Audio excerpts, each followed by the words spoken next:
The house I grew up in burned down 23 years ago. So why is it outside my window right now? You'd think a nightmare ends when you wake up, but sometimes waking up is the nightmare. And sometimes the thing you're trying to escape is patient. Patient enough to wait outside your window until you finally look. My name is Daniel. I'm 32 years old. I moved here 2 months ago, trying to outrun a past that shouldn't have had teeth left. A past that should have rotted away by now. New city, new apartment, new routine. All the things people tell you will reset your life. But some memories refuse to reset. They settle into the walls, into your breath, into the way you blink. The first night, the lights flickered. I blamed the building. Old wiring, bad grid, typical stuff. But then my phone buzzed with a notification, a photo I didn't take. It was of my old street, the one I grew up on. In the middle of it was the silhouette of the house. Burned. Black ribs showing through where the windows should have been. The timestamp? 5 minutes earlier. I walked toward the window because I needed to prove something. That it was just a glitch. Just my mind playing tricks. But the second I leaned in close, I heard breathing.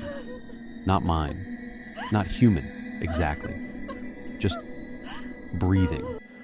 Like someone exhaling softly on the glass from the outside. I froze. The kind of freeze where even your heartbeat feels scared to move. And then I saw it. The house.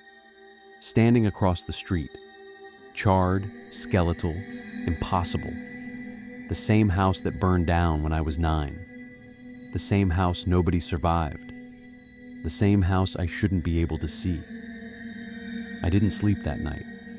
I kept checking the window. Every time I stepped away and looked again, it seemed like the house was closer by an inch. Just an inch. But when something impossible moves even a little, you feel it like a scream.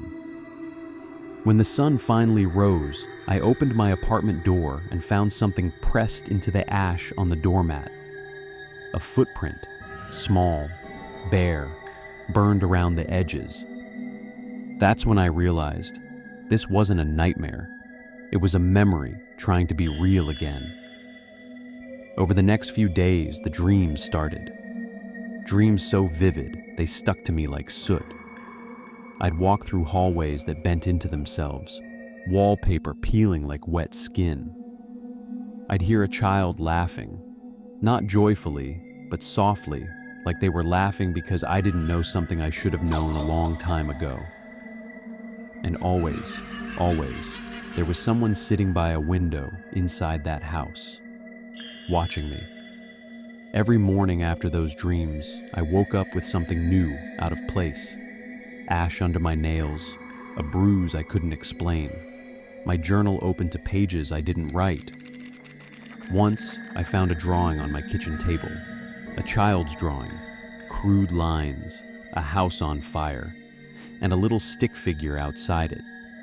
Underneath, written in shaky letters, "Come home, D." I tried calling my therapist because the ground under me was starting to bend. I told her about the house, the dreams, the drawings, the ash, the reflections that didn't quite match my movements. She listened quietly, her breaths measured, like she'd been expecting this call. And then she said something that made the room tilt. "Daniel, there was no house fire on your childhood street." I laughed. I told her she must have checked the wrong record. She told me she checked 3 separate databases. No house had burned in my hometown during the year I claimed it had happened. No Daniel of my last name had ever been registered at that address. She said, "Daniel, are you sure this happened to you?" The problem was, yes, I remembered every detail. The heat, the screams, the smell of melting paint. But her voice, calm, rehearsed, made me doubt my own mind. Before I could respond, The office door behind her closed, slowly, quietly, like someone had pushed it with the gentlest hand. But nobody was there. She didn't react, not even a blink. She just looked at me and said, "You shouldn't be the only one who remembers him." I asked her what she meant, but she just ended the session early and told me to go home. When I stepped outside, the day felt wrong. Too bright, too warm, like the world had changed temperature. I walked fast, heart pounding, and when I got back to my building, I made the mistake of looking up at my window. The house was closer, not across the street anymore, not even on the sidewalk. It was at the edge of the parking lot, leaning forward, waiting. That night, I recorded myself sleeping because I needed proof that something external was happening. When I reviewed the footage the next morning, it showed me sleeping peacefully. But behind me, in the reflection of the dark TV screen, there was someone standing, small, motionless, a child. And when the recording ended, the screen glitched for 2 seconds and displayed a single frame, my childhood bedroom, burning. I didn't go to work that day. I didn't even leave the apartment. I sat on the couch staring at the paused frame of that burning room, trying to convince myself it was an editing glitch or some kind of corrupted file. But deep down, I knew it wasn't, because I remembered that room. I hadn't seen it in decades, but I remembered it. The wallpaper, the old dresser, the little wooden toy soldier on the shelf. But I'd buried that memory so deep that it shouldn't have surfaced without pain. And yet, there it was, sitting on my screen like something waiting to be acknowledged. That afternoon, I took another look outside. The house was closer again. It now stood directly across from my building entrance, so close that I could see the broken steps, the charred door frame, the soot-caked windows. The house didn't belong in the world as it was. The world around it seemed to warp, like it was a cutout glued onto reality. No matter how long I looked at it, the shadows in the windows didn't behave like shadows should. They shifted, swayed, breathing in a way only living things do. I felt sick. When night fell, the house glowed faintly from within, a pulsing ember light, like a heartbeat. I tried sleeping. I really tried. But around 2 a.m., I heard a soft thump outside my apartment door. Then another. Then a dragging sound, as if something small and heavy was being pulled across the carpet. I sat in the dark, listening to the slow scrape, scrape, scrape. It stopped right at my door. And then, a whisper. Too soft to be real, yet too close to ignore. "Daniel, come home." I didn't open the door. I didn't even breathe. When the sound finally faded, I checked the hallway through the peephole. There was a smear of ash on the carpet, and at the far end, barely visible in the shadows, stood the silhouette of a small child. Not moving, not breathing, just standing, facing my door. But the moment I blinked, it was gone. The next morning I packed a bag and drove straight to my old neighborhood. I needed answers from the only place that might still hold them. The streets were both familiar and foreign. Things were where they should be, but wrong, bent at the edges. Houses had new siding. Street signs were different colors. It was like someone had rebuilt my memories from a description instead of reality. I walked past my old school. The swings were newer. The pavement was repaired. But the tree line behind it, the place where we used to hide and tell scary stories, felt untouched, watching, almost relieved to see me again. Up the hill, on the street where my house should have stood, there was no burned lot, no remains, no memorial plaque, Just a modern ranch-style home with solar panels and a neat lawn. I knocked. A woman answered, polite, middle-aged, completely unfamiliar. I asked her how long she'd lived there. 14 years, she said. I asked if she knew what had been here before. She frowned. This house, it's always been here. I thanked her and stepped away before she could ask more questions. When I reached the curb, an elderly man sitting on his porch looked straight at me. His eyes were wide, glassy, unfocused, like he was afraid of something I couldn't see. You shouldn't be here, he said. I froze. The way he said it, blunt, urgent, wasn't a warning. It was a plea. I took a step toward him, but he shook his head violently. You can't outrun them, he whispered. He never learned to stay put. They follow him, and now they're following you. I asked him who he meant. Who's following me? But the man just pressed his hands against his ears like he was trying to block out a scream no one else could hear. I backed away, unsettled, and returned to my car. On the windshield was another drawing, a simple one, a house, a child, a stick figure with a flame over its head, and underneath it, you remember. I didn't put it there. No one was near my car, but the drawing looked old, like it had been made years before. The more I stared at it, the more my hands shook. I left the neighborhood with a feeling I can only describe as being watched. Not by a person, not by a ghost either. More like something old, something patient, something that had been waiting for me to make this trip. Back in my apartment, the air felt colder, the corners darker, the stillness heavier. That night, around 3:12 a.m., I woke suddenly, not to a sound, but to the absence of one. The kind of silence that feels intentional. I sat up slowly and felt something off. The room didn't look the same. The angle of the walls felt wrong, just slightly off, as if the architecture had shifted while I slept. I walked to the living room, and that's when I realized one of my chairs was moved. Not by much, just rotated slightly toward the window facing the house, and the house was now at the foot of my building, close enough that I could see the splinters of wood, close enough that I could see a faint glow inside, close enough that I could see movement in the doorway, the shape of someone walking past the open frame, someone small.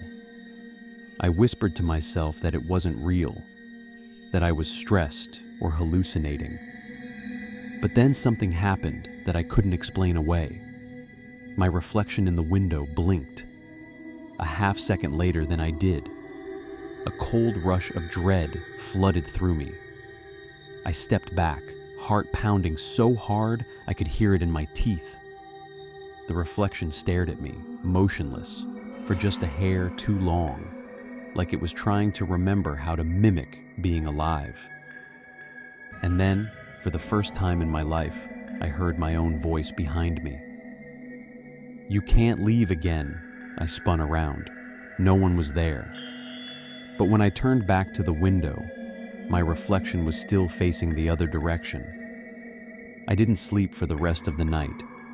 I sat on the floor with my back against the wall, legs pulled in, staring at the window because I was afraid to look away.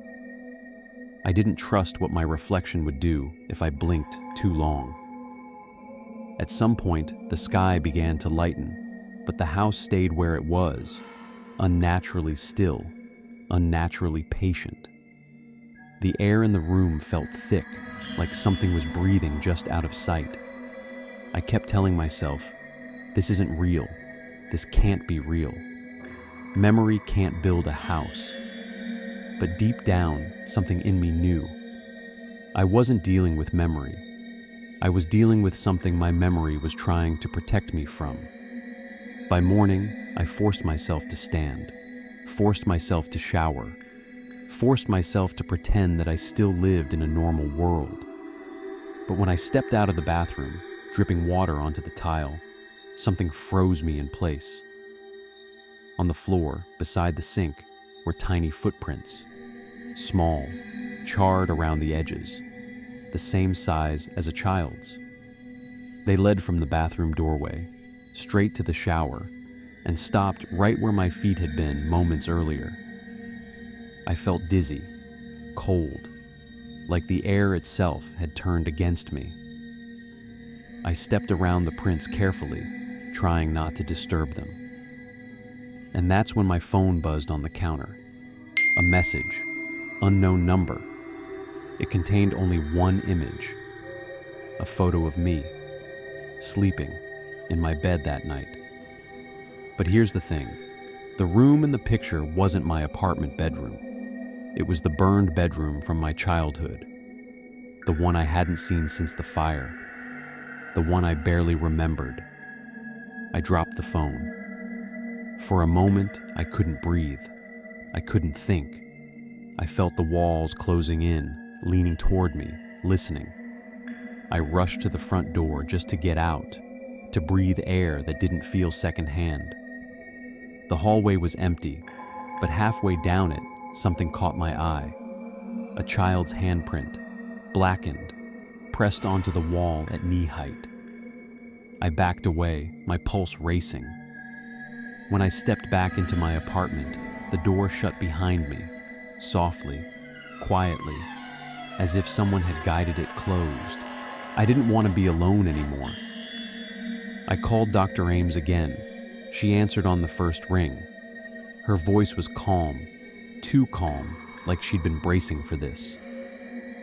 "Daniel," she said, "tell me what you see." I told her everything. The footprints, the window, the reflection, the house getting closer, the drawing, the photo of my childhood room. She didn't interrupt, not once.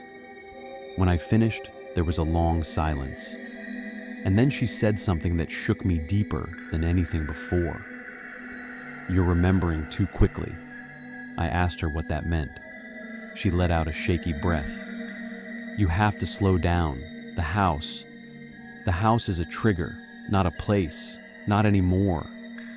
I felt the blood drain from my face. "What are you talking about?" "Trauma doesn't stay in the mind alone," she said. "Sometimes it lives outside of you. Sometimes it finds shape." I told her she wasn't making sense.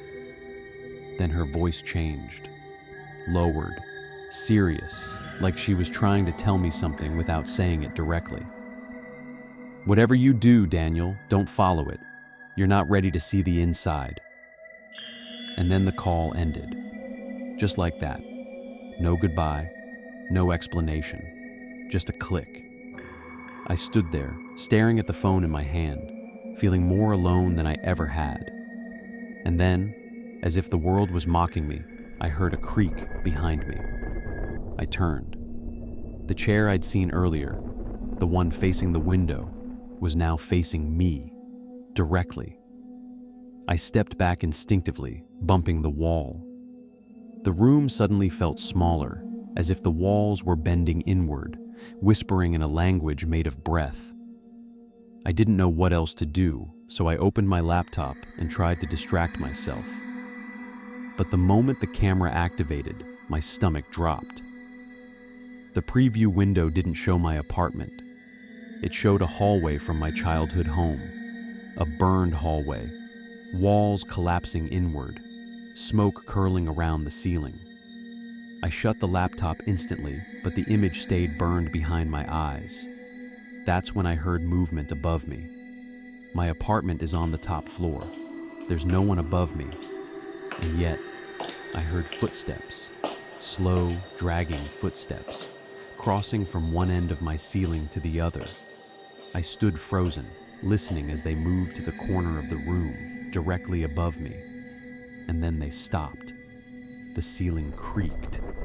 Something pressed downward, just enough to shift the plaster, like a weight was lowering itself to lie flat above me.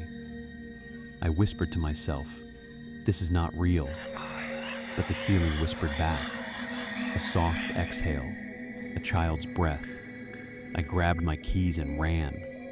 I didn't even think about where I was going. I just drove, down the street, around the corner, out of the neighborhood. I kept looking in the rearview mirror, expecting to see the house following me, sliding across the pavement on invisible rails. But it didn't, not yet. Eventually, I parked at a gas station, gripping the steering wheel like it was the only thing tethering me to reality. My pulse was loud in my ears. I breathed into my hands, trying to steady myself. "This isn't happening," I whispered. "This isn't happening." And then something caught my eye. In the side mirror, at the far edge of the parking lot, standing perfectly still, was the child. The same silhouette from the hallway, from the window reflection, from the dreams. A small figure, watching me, not moving. I blinked, and it vanished. When I looked forward again, something even worse made my blood run cold. A piece of paper had been slipped under my windshield wiper. I opened the door with shaking hands, stepped out slowly, and pulled it free. Another drawing. This one was different. It showed me, standing in front of the burned house. The house opened like a mouth, and under it, written in the same shaky child's handwriting, "We're still inside." I don't remember driving home. I remember the feeling, though, the sense that the world was folding inward, that everything outside the windshield was pulling me back like a tide. By the time I reached my building, the sun had nearly set, and that was when I saw it. The house wasn't across the street anymore. It wasn't in the parking lot. It wasn't even resting on the curb. It was touching my building, pressed against it, leaning into the brick like two bodies forced together. The upper windows of the house sat level with my own. I could see the cracked glass, the blackened beams, and the shifting silhouettes inside. I stood frozen on the curb, unable to move, unable to breathe. For a moment, I thought I saw myself in one of the upper windows, a small figure with my childhood hair, staring out with hollow eyes. But when I blinked, the window was empty again. I walked toward my building slowly, like approaching a wild animal. Each step felt wrong, heavier than the last. When I reached the entrance, the air felt warm, like the heat of a smoldering fire had seeped into the metal door. Inside, the hallway lights flickered. Shadows pulsed. My nerves twisted tight. Halfway up the stairs, I heard a soft tapping sound. Not footsteps, not knocking. More like someone drumming a single finger against wood, slowly, deliberately. Tap, tap, tap. I ignored it. I went to my apartment. I closed the door behind me, leaning against it as if my weight would keep the world out. But when I stepped into the living room, I saw something that stopped me cold. My entire apartment had shifted. Furniture angled differently. Walls felt uneven. The ceiling was lower. Things were not where I left them. And in the center of the room, facing the window, was the same small wooden toy soldier from my childhood, burned at the edges, standing upright, waiting. I didn't touch it. I knew better. Instead, I walked toward the window, and the moment I reached it, I understood something. The house wasn't just touching my building, it was growing into it. Brick had merged with timber, glass fused with charred wood. It was as if the two structures were becoming one. The world outside rippled faintly, like heat distortion over asphalt. I stepped back, heart hammering. And then, something whispered behind me. "You left us." I turned around so slowly, I felt every vertebra shift. Standing in my hallway was the child. Not a ghost, not a hallucination. A small, ash-covered boy with hollow eyes and cracked skin, like clay that had been fired too long. He looked at me with a grief so deep, it hurt to meet his eyes. "You left us in there," he said. "We waited." I couldn't speak. I couldn't move. He took one shaky step toward me, and the floor creaked under him. "You forgot us, and the house, it doesn't forget." I stumbled backward, nearly falling. My throat tightened around a single, impossible question. Who are you?" He blinked slowly, like the answer should have been obvious. "I'm you." The room spun, the walls warped, the lights dimmed, and suddenly, memories I had buried so deeply they had calcified began to crack open. I saw myself, small, running through smoke. I saw my mother pulling me toward the door. I saw fire climbing the staircase. I saw a part of the ceiling collapse, and beneath it, a small body pinned under a beam. My body.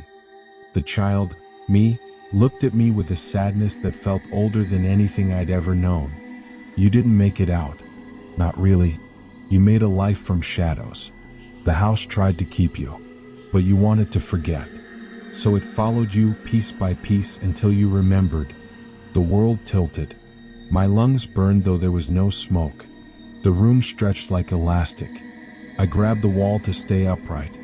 "I'm alive," I whispered, even though the words felt hollow. "No," he said gently. "You're remembering." And then the floor beneath me cracked, not physically but in my mind, like a dam failing. Memories of hospital lights, doctors shaking their heads, my mother's voice breaking, a funeral, a burial, dirt hitting a coffin that was too small. I fell to my knees. The child placed a hand on my shoulder, his hand my hand, and whispered, "Come home." In that moment, the apartment peeled away like wallpaper. My walls dissolved, the ceiling vanished, and I found myself standing inside the burned house. Not the version outside, the real one, the memory, the place where everything ended. The floor was splintered, the air thick with smoke, the smell of wet ash and collapse. The walls trembled as if breathing, and deeper inside the house, I heard voices, soft, familiar, waiting. I stepped forward. Every room I passed through felt like an echo. The kitchen where my mother used to hum while making breakfast. The hallway where I used to line up my toys. The living room where the fire had started, or maybe ended. Shadows moved along the walls, tracing the outline of people who weren't there anymore. At the far end of the corridor was my childhood bedroom. The door hung crooked, blackened around the edges. I pushed it open. Inside was the child version of me sitting cross-legged on the floor, his back to me, his head bowed. He didn't look up when he spoke. "You tried to grow up alone, without us, without what happened. But you can't leave a fire behind. Not when it started with you." My breath caught. "I didn't start it." He lifted his face. The left side was burned almost beyond recognition, but the right side, the eye, was mine. "You forgot," he whispered. "You forgot we were trapped. You forgot the heat. You forgot the door wouldn't open. You forgot I died." I shook my head stubbornly, like a child refusing a truth. Tears blurred the edges of the room. "No," I whispered. "No, I survived." He stood slowly and faced me. "You survived here," he said, tapping my forehead. "But not here." He pointed to the floor. The real floor. The burned wood. The place where my body had been found. "I waited," he said. "We all waited. The house waited. But you kept leaving. So it followed you. Every time you moved, it moved too. Every city. Every apartment. Every new start." He stepped closer. "You can stop running now." The house groaned around us, timbers trembling. The walls brightened with a red glow, like fire beginning to breathe again. Somewhere above, a beam cracked loudly. The heat grew. My vision blurred. And for the first time, I felt tired. So incredibly tired. He reached out his hand. "Come home, Daniel." I took it. The fire rose. The house closed in. And everything, the world, the pain, the years, collapsed into light. When it faded, I opened my eyes to darkness. Silence. And then, a single knock. Soft, deliberate. I turned toward the sound, though I had no body, no shape, just awareness. Another knock. And then a whisper. "I found you."